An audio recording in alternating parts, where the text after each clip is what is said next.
Students, I am Dr. Kamal Kumar Rathore, Assistant Professor in Government Commerce College Sikar. हम लोग law of demand study कर रहे थे और लॉ ऑफ डिमांड में आज का हमारा टॉपिक है डिटर्मिनेंट्स ऑफ डिमांड और फैक्टर्स इन्फ्लुएंसिंग डिमांड, यानी कि मांग के निर्धारक तत्व अथवा मांग को प्रभावित करने वाले तत्व।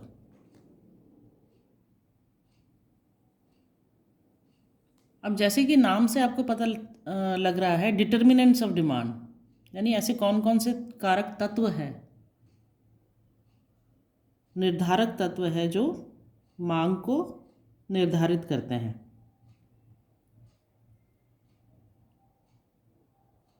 जो डिमांड होती है किसी भी वस्तु की, वो किस पे डिपेंड करती है? वो बहुत सारे फैक्टर्स पे डिपेंड करती है। अब ये फैक्टर्स क्या क्या हो सकते हैं? ये फैक्टर्स हो सकते हैं प्राइस ऑफ द कमोडिटी, यानी कि वस्तु का स्वयं का मूल्य हो सकता है।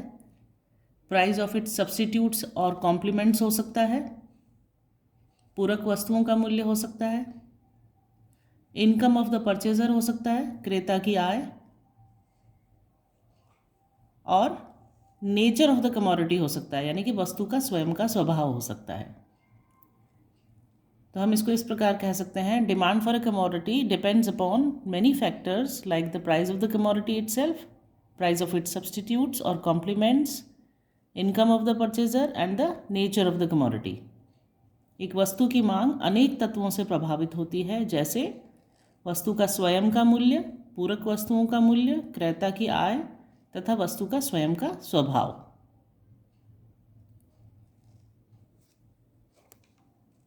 Factors affecting demand for durable consumer goods, यानी कि टिकाऊ उपभोक्ता वस्तुओं जैसे कि कार है, धुलाई मशीन, रेफ्रिजरेटर आदि हैं। इनकी मांग गैर टिकाऊ वस्तुओं जैसे कि खाद्यान्न, साबुन आदि की मांग की तुलना में अलग प्रकार के तत्वों से प्रभावित होती है। यानी कि जो ड्यूरेबल कंज्यूमर गुड्स को अफेक्ट करते हैं वो फैक्टर्स किससे डिफरेंट होते हैं? वो नॉन ड्यूरेबल कंज्यूमर प्रोडक्ट से डिफरेंट होते हैं। अब देखते हैं कि जनरली कौन कौन से ऐसे फैक्टर्स हैं जिनसे डिमांड इफेक्ट होती है। तो generally demand is affected by various factors. मांग निम्न तत्वों से हम कह सकते हैं कि प्रभावित होती है। उसमें पहला देखते हैं, फर्स्ट है उपभोक्ताओं की संख्या, नंबर ऑफ कंज्यूमर्स। अब वस्तु की मांग को डिटरमाइन करने वाला जो सबसे इम्पॉर्टेंट फैक्टर है वह बाजार में उस वस्तु को मांगने वाले क्रेताओं अथवा उपभोक्ताओं की संख्या है। The most important factor affecting demand is the number of consumers in the market. अगर नंबर ऑफ कंज्यूमर्स मार्केट में ज़्यादा है, if the number of consumers is large, तो डिमांड क्या होगी? ज़्यादा होगी। And if the number of consumer is small, अगर उपभोक्ताओं की संख्या कम है, वस्तु के क्रेताओं की संख्या यदि कम है तो वस्तु की मांग भी कम होगी। सेकेंड इंपॉर्टेंट फैक्टर है आय स्तर, इनकम लेवल। अब किसी भी प्रोडक्ट की जो डिमांड है, किसी भी कमोडिटी की डिमांड है, वो कंज्यूमर के इनकम लेवल पर भी डिपेंड करती है। Demand for a commodity depends upon the income of the consumer.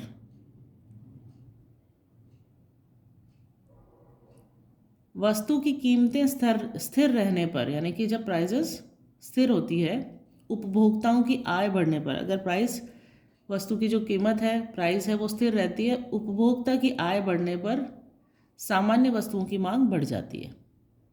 यानी कि जो नॉर्मल गुड्स होते हैं उनकी डिमांड कब राइज होती है? Demand for normal goods rises if the income level of the consumer rises. लेकिन जो इन्फीरियर गुड्स होते हैं, but the demand for inferior या गिफन गुड्स कम हो जाती है, डिक्रीज हो जाती है।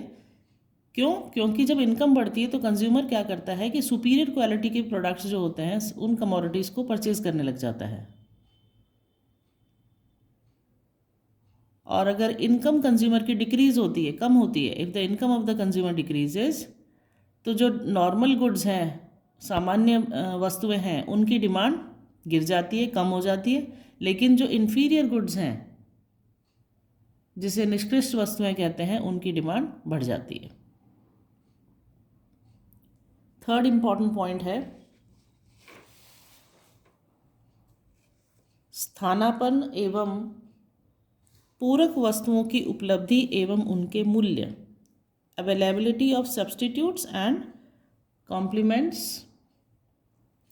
And their prices.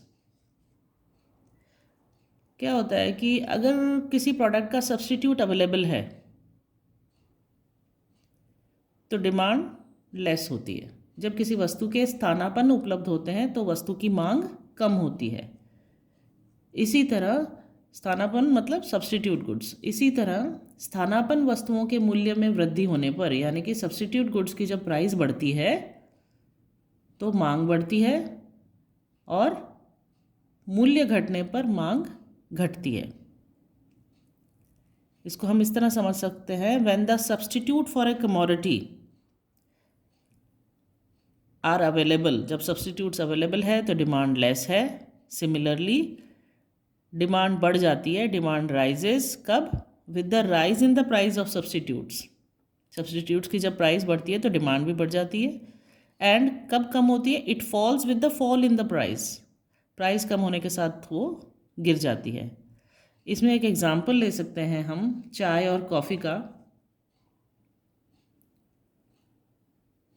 जब उदाहरण के तौर पे आप देख सकते हैं कि चाय और कॉफ़ी दोनों उपलब्ध होते हैं तो दोनों के उपलब्ध होने पर चाय की डिमांड कम रहती है।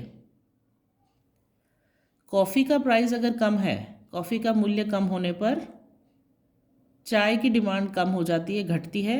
और प्राइस बढ़ने पर, अगर कॉफ़ी की प्राइस बढ़ जाती है, इसको ऐसे समझिए, when tea and coffee both are available demand for tea is less.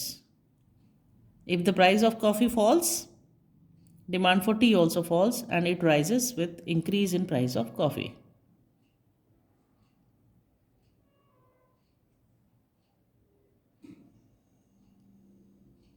Demand कब बढ़ती है? It rises with the availability of complementary goods. स्थानापन्न जो वस्तुएं हैं उसकी जगह हम पूरक वस्तुओं के बारे में जब बात करते हैं तो डिमांड बढ़ जाती है, demand rises with the availability of complementary goods. पूरक वस्तुओं की उपलब्धि पर डिमांड बढ़ जाती है। And falls with the rise in price, और कीमतें बढ़ने पर गिर जाती है। पूरक वस्तुओं की उपलब्धि पर मांग बढ़ती है तथा इनके मूल्य बढ़ने पर मांग घटती है। इसमें हम उदाहरण ले सकते हैं पेट्रोल का। अगर पेट्रोल आसानी से अवेलेबल है, ठीक है, अगर पेट्रोल सफलतापूर्वक मिलता है तो कारों की डिमांड बढ़ जाती है। सफलतापूर्वक हम कह सकते हैं, आसानी से। और पेट्रोल के मूल्य अगर बहुत ज़्यादा बढ़ गए हैं तो कारों की डिमांड पर उसका इफेक्ट पड़ता है। Demand for cars increases if petrol price falls and the demand for car falls with rise in the price of petrol. Next factor देखते हैं जो डिटरमाइन करता है डिमांड को, वो है धन का वितरण, डिस्ट्रीब्यूशन ऑफ वेल्थ।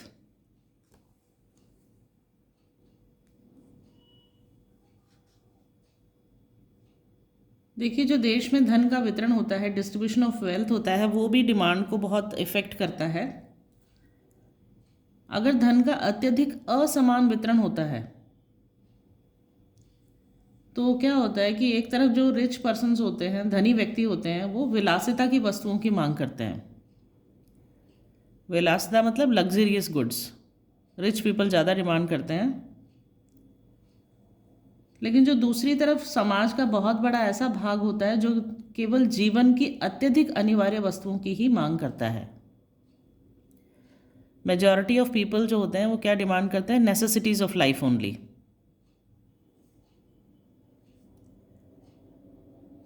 और जब सरकार जो है, गवर्नमेंट है, क्या करती है? कोशिश करती है, ट्राई करती है रिड्यूस करने की, कम करने की inequality in the distribution of income, in the society, सरकार वितरण की विषमता दूर करती है तो समाज में विलासिता की वस्तुओं की मांग कम हो जाती है. When the government tries to reduce inequalities in the distribution of income in the society, then the demand for luxurious goods declines and demand for essentials and comforts rises. यानी कि सरकार जब वितरण की विषमता दूर करती है तो समाज में विलासिता की वस्तुओं की मांग कम हो जाती है और जो अनिवार्यताएं हैं एवं आरामदायक आवश्यकताओं की वस्तुओं की मांग है वो बढ़ती है.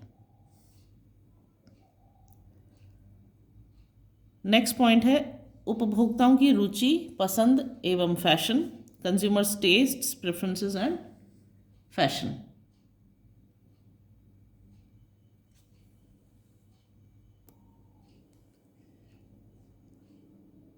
किसी भी वस्तु की जो डिमांड है, डिमांड फॉर अ जो commodity, it is affected by किस किस से, consumers taste, preferences and fashion.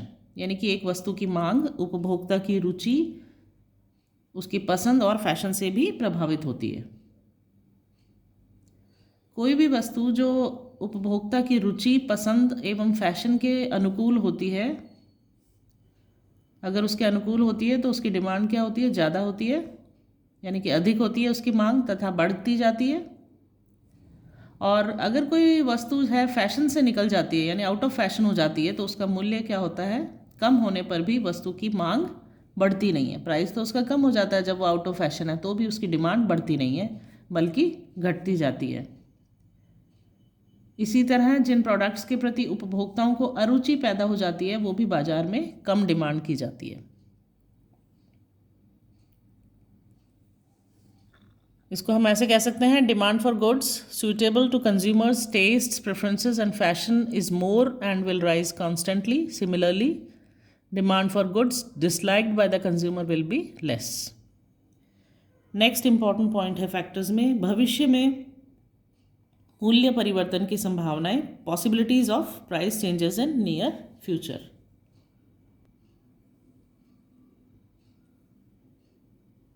देखिए, उपभोक्ता की किसी वस्तु के मूल्यों में अगर फ्यूचर में किसी प्रकार का कोई चेंजेस होने की पॉसिबिलिटी है तो ये फैक्टर भी डिमांड को इफ़ेक्ट करता है. यदि निकट भविष्य में यानी कि आने वाले समय में, फ्यूचर में ये पॉसिबिलिटी है कि वस्तु के मूल्यों में वृद्धि होगी, if the possibility is that the price will rise in near future then the demand will rise, तो क्या होगा, वस्तु की मांग भी बढ़ती जाती है. और यदि भविष्य में मूल्य घटने की संभावना होती है तो वर्तमान में वस्तु की कम मांग होती है. अगर पॉसिबिलिटी है कि प्राइस फॉल होगी, price will fall in near future, then the demand for the commodity will fall. So the possibilities of price changes in near future for a commodity also affect its demand. Next important point है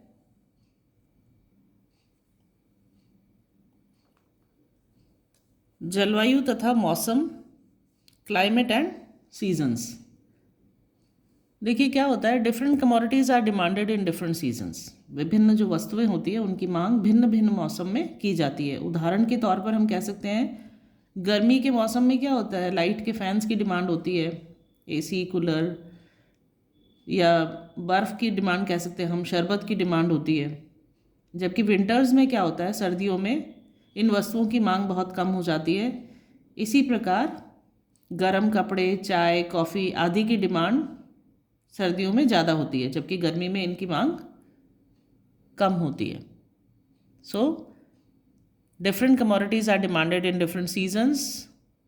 for example, demand for cold drinks, electric fans etcetera rises in summer whereas their demand is very low in winters. Next important point है हमारा factors में, व्यापार की दशा, business conditions. जब देश में उद्योग एवं व्यापार तेजी की अवस्था में होते हैं, यानी कि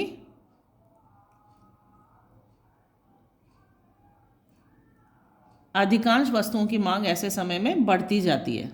लेकिन जब डिप्रेशन का टाइम होता है, मंदी का समय होता है, तो जो अधिकांश वस्तुएं होती हैं उनकी मांग कम हो जाती है.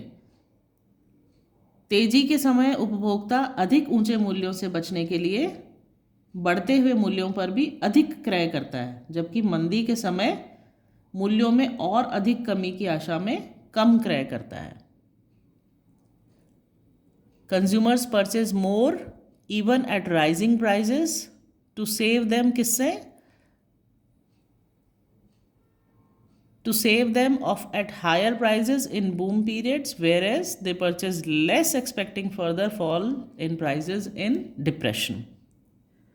Now what is the other factor? दूसरा फैक्टर है, देखते हैं, विज्ञापन एवं विक्रय संवर्धन, एडवर्टीजमेंट एंड सेल्स प्रमोशन। जो कंज्यूमर्स होते हैं, उपभोक्ता, उनको क्या होता है, एडवर्टीजमेंट के द्वारा यानी कि विज्ञापन के द्वारा जानकारी दी जाती है वस्तुओं के बारे में, वस्तुओं की उपयोगिता के बारे में। और जब एडवर्टीजमेंट उपभोक्ता देखता है, कंज्यूमर देखता है विज्ञापन को, तो वे वस्तुओं को क्रय करने के लिए प्रेरित होते हैं, मोटिवेट होते हैं। तो इस प्रकार हम कह सकते हैं कि जो प्रभावी विज्ञापन है एवं विक्रय संवर्धन है, यानी एडवर्टीजमेंट एंड सेल्स प्रमोशन की जो भी एक्टिविटीज़ होती है, उसके द्वारा क्या होता है, वस्तु की मांग में वृद्धि होती है, demand for commodity increases. Effective advertisements and sales promotion are useful for increasing the demand. Next factor है हमारा उपभोक्ता साख की उपलब्धि।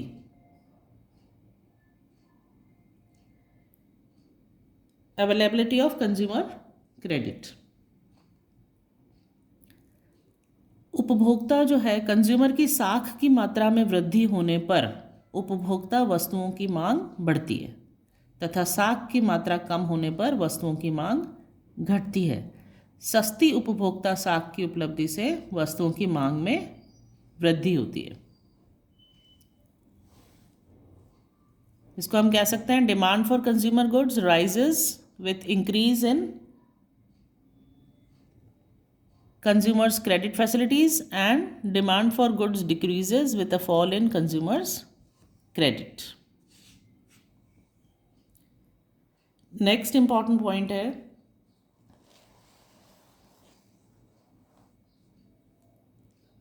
सरकारी प्रतिबंध, गवर्नमेंट कंट्रोल। जब सरकार वस्तु के उपभोग पर प्रतिबंध लगा देती है, तब उसकी मांग घट जाती है और प्रतिबंध हटाने पर मांग बढ़ जाती है। Demand decreases if the government imposes restriction on the use of the commodity and it rises with the release of restrictions. Next जो इम्पॉर्टेंट फैक्टर है in the determination of demand, वो है वस्तु की किस्म में सुधार, इम्प्रूवमेंट इन द क्वालिटी। जब उत्पादक किसी वस्तु की किस्म में सुधार करता है, तब उसकी मांग बढ़ती है तथा किस्म में गिरावट आने पर मांग घटती है। If the producer improves the quality of goods, their demand increases and the demand falls if the quality of goods deteriorates. Next factor है मुद्रा की मात्रा में परिवर्तन, changes in money supply. देश में मुद्रा की मात्रा बढ़ने पर वस्तुओं की मांग बढ़ती है तथा मुद्रा की मात्रा कम होने पर उनकी मांग घटती है। Demand rises if the money supply in the country increases, and if the money supply decreases, then demand falls. Next point है जनसंख्या में परिवर्तन, चेंजेस इन पॉपुलेशन। यदि किसी देश में जनसंख्या लगातार बढ़ती जाती है, तो वहाँ सभी वस्तुओं की मांग बढ़ जाती है, डिमांड बढ़ जाती है। परंतु जिस देश में जनसंख्या स्थिर हो जाती है, तो वहाँ जनसंख्या के आयु ढांचे में परिवर्तन के अनुसार वस्तुओं की मांग में भी परिवर्तन होते हैं। इसको हम कह सकते हैं demand for every commodity will rise if the population in the country is rising continuously, but the demand varies. किस प्रकार चेंज होती है? With variation in age groups in the country where population is stable.